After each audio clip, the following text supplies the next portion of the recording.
Okay, so I have a couple of these short videos that we're going to look at throughout the semester that are basically just me talking through things I would generally demonstrate in class on the board or on a big piece of drawing paper.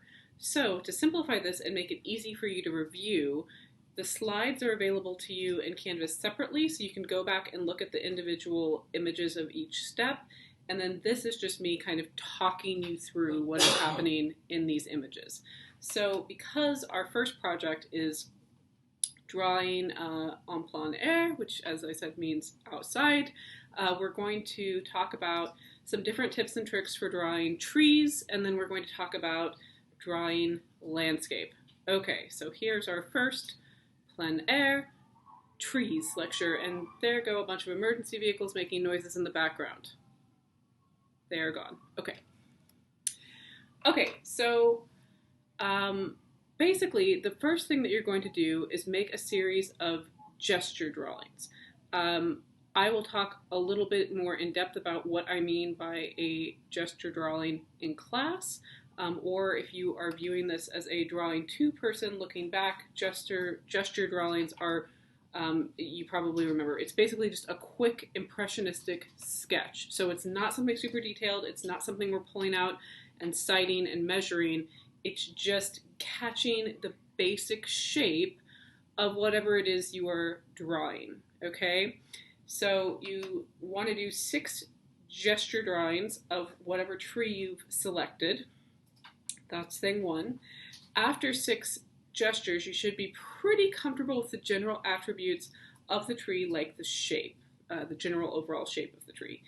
And then you'll be doing some more in-depth examinations of the tree's trunk and leaves. But let's look at, in general, how we can more easily break down and realistically capture the overall shape of a tree.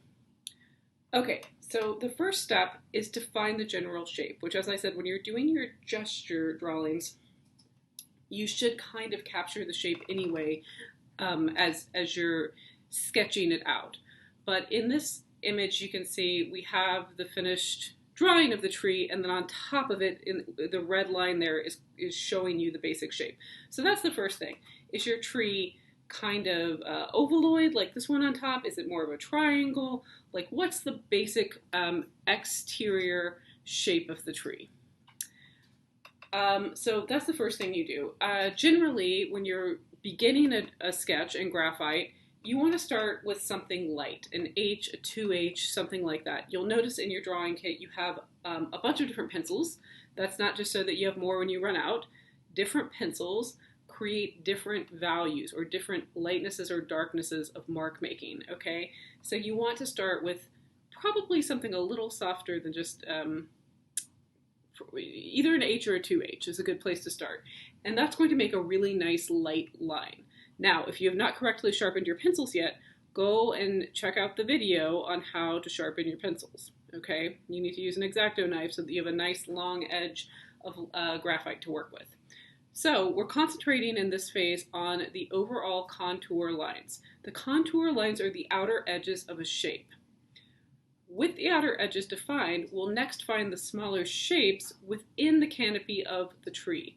So these locations are kind of like just little clumps or collections of leaves found at the end of the branches. So you can see here, I have my first drawing, which has the overall shape isolated with that red line, and then the second one has all the different clumps or shapes within the overall contour picked out in contours as well.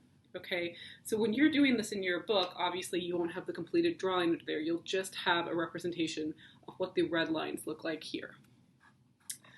Okay, so now that we have our defined shapes, our clumps, like on this image, we're going to use those as our basic guide. This makes drawing the overall tree less intimidating because we can look at it section by section. Okay, so the next thing to do is to start developing the texture of the leaves. All of these things that I'm talking about are things that we go into more in depth when we talk about texture and value. The idea of plein air drawing is to just jump in and start doing some observational work right off the bat before we fine-tuned all these skills. And then as you fine-tune everything, you can return and look at these and kind of develop them further if you like.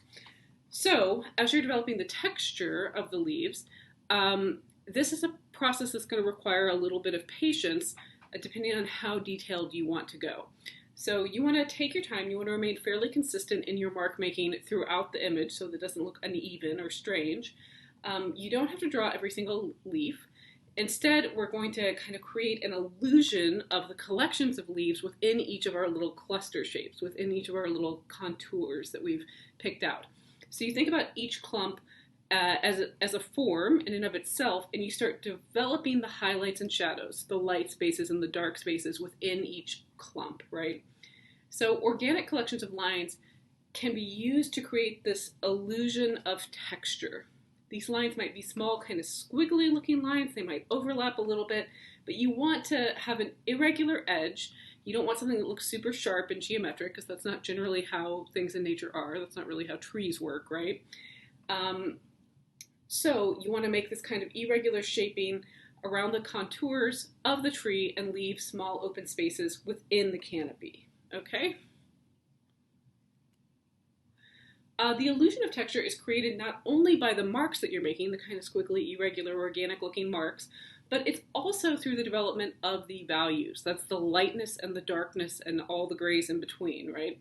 Value is the darkness or the lightness of the graphite, and it's also responsible for communicating the light source in the scene, but also the form and texture of whatever it is you're drawing, in this case, a tree. So our goal is to create a full range of value. The value helps show the volume of the tree, that it's three-dimensional, right? Including the darkest darks and the lightest lights. So you should have learned about drawing in foundations, but I know not all of you have had foundations, and if you're drawing 2, you should have definitely learned about value in drawing 1. If you didn't, it's okay. We talk about value in depth in drawing 1, and I also have a video where I talk about value that I will link here as well. Okay, so those are the basics that we want to tackle while we're working on doing our en plein air drawing of a tree with graphite. Here are some tips. Take your time. You're not going to master drawing a tree immediately, so take your time. Be sure to think about what I talked about in the first lecture, which is draw what you see, not what you know. And taking your time helps you do that, okay? So if you are rushing, your brain is just going to say, I know what a tree looks like, and then you're just going to start drawing what your, in your mind, idea of what a tree is, instead of drawing what you see in front of you. So take your time, okay? The second thing is, you're creating an illusion. So drawing, even though we're drawing, in this case, observational drawing, what we see, it's still an act of illusion. It's the development of shapes and value and textures to create something that exists in the three-dimensional world we live in on a two-dimensional plane of paper. So keep that in mind, that though we're drawing what we see, we don't have to catch every single little detail in the tree, because that's not really what we're seeing when we walk by a tree, right? So keep in mind that though we are doing an observational drawing and drawing what we see, it is still an illusion, and it doesn't have to be exact and perfect to still be a good representation of the tree. The third thing, and this is important, deviations are acceptable. When you draw from observation, deviations from the original reference or subject are inevitable. It's not a photograph. It's not going to look exactly like the tree that you're drawing. And that's okay. Creating an exact copy of your subject isn't necessarily the goal.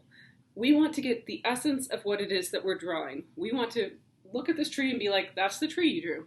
I get it. That totally looks like that tree. But it's still being filtered through your brain and then through your expressive mark making. Okay? So if you try to get it totally exact, that's just going to lead to frustration, and you're not going to be happy. And like Bob Ross, we want to make happy little trees. Okay? Next, in Trees 2, I will talk more specifically about drawing the bark. Okay.